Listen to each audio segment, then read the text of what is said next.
নমস্কার। স্বরচিত কবিতা পাঠ করছি আমি খেয়া। কবিতা দেবী পুজো বনাম নারী।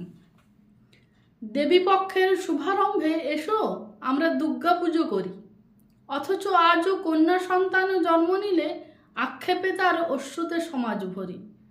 প্রতি বছর আড়ম্বরে আমরা কোজাগরি লক্ষ্মী পুজো করি, অথচ আপন পুত্রের দোষ ঢাকতে পুত্রবধূ মারি। প্রতি বছর আড়ম্বরে আমরা কালী পুজো করি, অথচ শ্যামলা কালো ত্বকের রঙের নারীকে হেয় করি।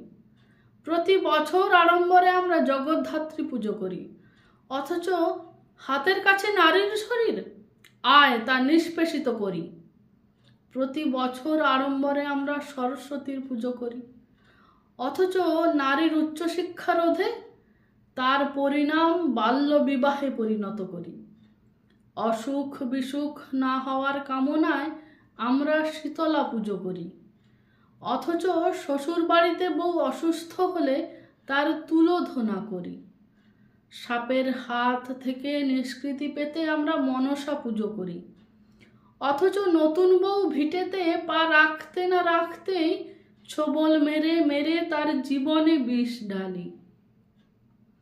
সমস্ত বিপদ থেকে রক্ষা করতে আমরা মা বিপত্তারিণীর পুজো করি, অথচ ঘরের নারীকেই প্রতি মুহূর্তে অসম্মানে, অবহেলায় আর অমর্যাদায় জর্জরিত করি। সমস্ত সন্তানের মঙ্গল কামনায় আমরা ষষ্ঠী পুজো করি, অথচ শ্বশুর ভিটেতে শুধুই পুত্র পুত্র চাই করে বউকে পিষে মারি। দুষ্টের দমনে, শক্তির আরাধনায় ও সংকট দূর করতে আমরা চণ্ডী পুজো করি। সমাজের সমস্ত অন্যায় সহ্য করতে করতে নারী বাঁচাতে আমরা নারীরাই যেন মা চণ্ডীর রূপ ধরি। নমস্কার।